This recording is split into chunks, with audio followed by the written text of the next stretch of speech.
This case occurred in 2008, and it is the case of Morgan Leppert, Toby Lowry, and James Stewart. So let's get started with some background on Morgan. She was born on January 12th, 1993 in West Palm Beach, Florida. She was said to be a sweet and happy girl who loved animals, especially horses. She also enjoyed swimming and playing in the outdoors. She had a very big family filled with lots of cousins, and she was the baby of the bunch. According to her family, there was never a time when they were concerned with Morgan and her behavior or her mental health. Now, her school principal from middle school said of her that she was a typical kid until she went on to high school. He said, quote, "While she was here, she was quiet, unassuming, a pretty good student. She had her core group of friends, but no extracurricular activities. But that doesn't make her a loner. She had friends, socialized, and interacted well. While she was here, she was pretty much a normal middle school child," end quote. The principal of her high school, on the other hand, said that she had serious attendance issues, and because of that, she was being homeschooled. So by ninth grade, she was doing homeschooling. She was no longer attending the actual school. Now, in October of 2007, she was living with her mother and her stepfather in San Mateo, Florida. She was 14 years old, and she had met a man named Toby Lowry. When they met, he was either 21 or 22, and she met him through one of her cousins. In spite of the troubling age difference, they began a romantic relationship, and her parents believed that Toby was around 16 or 17 years old. And he came to her mother one day and he said he needed a place to live because his stepfather had kicked him out of the house and his mother was dying of cancer. So she let Toby move in to a spare bedroom, and everyone in the family thought that he was a pretty nice, well-mannered young man. They didn't have any qualms about him living there temporarily. Until one day, a few months later, Morgan's mother found a piece of paper that belonged to Toby, and it was a letter about his probation. So she found out his real age, and she came to realize that he was a convicted felon. He was on probation for a past burglary, gun possession, and criminal mischief charge. So immediately she threw him out of the house and she told him to stay away from her daughter. But as you might have imagined, Toby and Morgan were not willing to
and it was a very, very gruesome scene.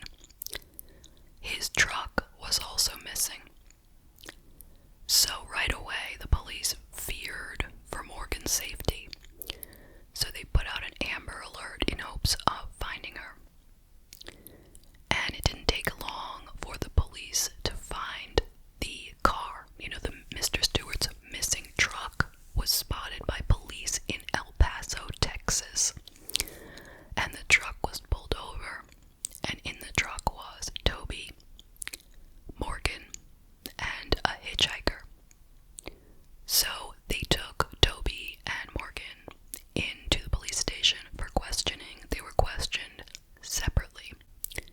Their initial assumption was that Toby was the killer, and he had manipulated Morgan to go along with him. So they were interviewing Morgan as a victim, not as a suspect. And she told them right away that she had left home voluntarily. She really had just wanted to get out of the state of Florida. She knew nothing about James Stewart. She knew nothing about where Toby had gotten this truck from. And the whole time she just laughed and smiled. Like, she was extremely cheerful. When they spoke with Toby, he confessed to the crime almost immediately, and he described it in full graphic detail. He blamed Morgan for making him do it. He said that she had told him to kill Stewart, and he initially didn't even want to do it, but he did it for her. Now, after the investigators heard from Toby, they went back to question Morgan, but this time as a suspect, not a victim. Now, she did not have a lawyer with her, although her family did hire a lawyer. And the police called the lawyer, saying, we're going to question Morgan. And the lawyer gave them permission to do it without him present. Probably because he thought she was being questioned as a victim, not a suspect. So the investigators went in to tell Morgan that Toby had confessed the whole crime. And right away, her smiles and her laughter went away, and she became worried. And her story changed at that point, too. She claimed that it was Toby who wanted to do the killing, not her. She said, quote, I poked him. It didn't even go through, for God's sake. Toby shoved his all the way through. I didn't even shove mine all the way through. The most I did was when I had the pipes in my hands and I hit him in the face 2 or 3 times. The guy was a pervert, for God's sake. He deserved what he got. You went into his house and all you see was teenage girl, P-O-R-N, everywhere. This guy was disgusting. Toby did it all. Besides meeting him, Toby did all of it. Toby made sure he was dead before we left, end quote. So investigators actually started to believe that Morgan was the mastermind, and that it was Toby who had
it was moved to Flagler County in Florida, and that is a conservative area with a lot of retired people. So a lot of people who would not feel very sympathetic about what Morgan had done to Mr. Stewart. Morgan was tried in front of a 6-person jury. That was all that was required for a non-capital murder case in this county in Florida. At the trial, the prosecutor explained that Toby and Morgan had been sleeping on a mattress in the woods right near Mr. Stewart's home. So they were aware that he had a house over there and he had a car or a truck. And I guess they were aware that he was disabled.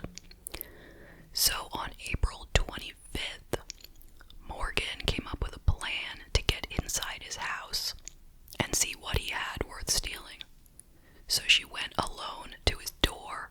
She knocked on the door, she rang the bell, and she told him that, she needed help. Could she use his phone to call her mother? So he let her in. He did a nice thing for a young girl.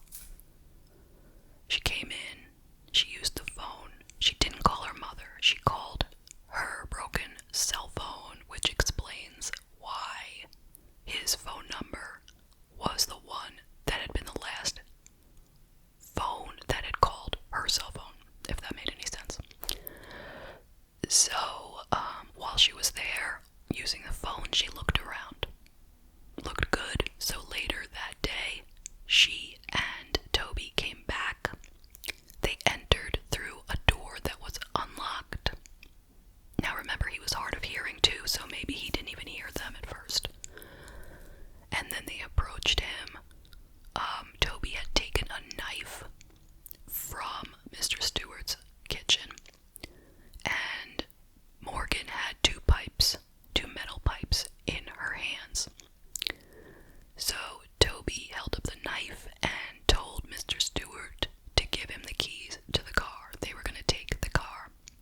And Morgan stood there trying to look, rough and tough with her two pipes in her hands. Now, Mr. Stewart refused to give them the keys, so instantly Toby began to punch Mr. Stewart in the face. He broke the man's glasses and he fell on the ground. Then Toby stomped on his throat.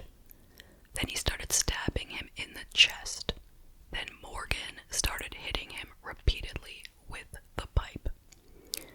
Then she went and got a plastic bag from the kitchen and gave it to Toby to suffocate James Stewart with. Then she found his wallet in his shorts pocket, took the cash, which was $100. She found his car keys, and they took off in his truck. They picked up this hitchhiker in Georgia. This hitchhiker testified during the trial. He said that it did not appear that Morgan had been kidnapped by Toby. She seemed to be there voluntarily. She had access to a phone she could have left at any time. They also appeared to be in love, lovey-dovey, but he also noted that Morgan was the one in charge of Toby, and that he had even seen Morgan slapping Toby a few times during the trip.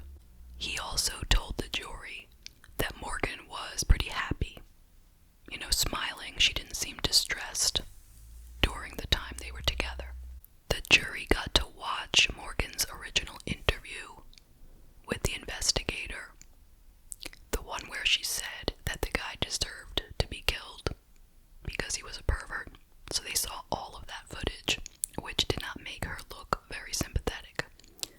On August 13th, 2009, after 90 minutes of deliberation, the jury found Morgan guilty of first-degree murder, burglary with assault or battery, and robbery with a deadly weapon.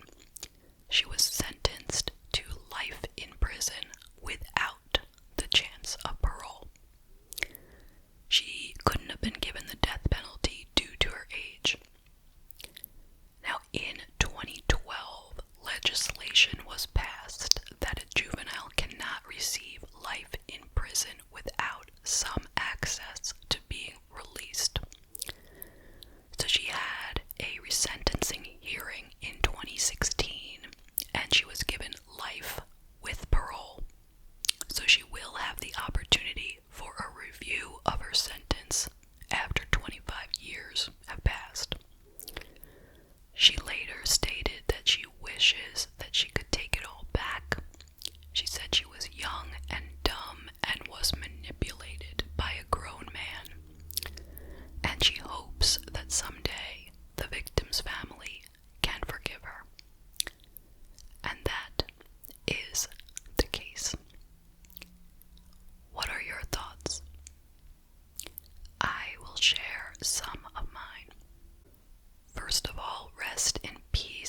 was the hitchhiker. When he said that it seems like she was in control of Toby, that's what gives it a little more weight. Other than that, we can just look at it as if it was both of them who wanted to do it, and they helped each other to plan it and pull it off. Do I really think that Toby could have been manipulated by a 15-year-old? Not really. But I also don't really think that Morgan was manipulated by Toby either. She wasn't just this nice, sweet, happy little girl that her family said that she was beforehand. I don't believe it.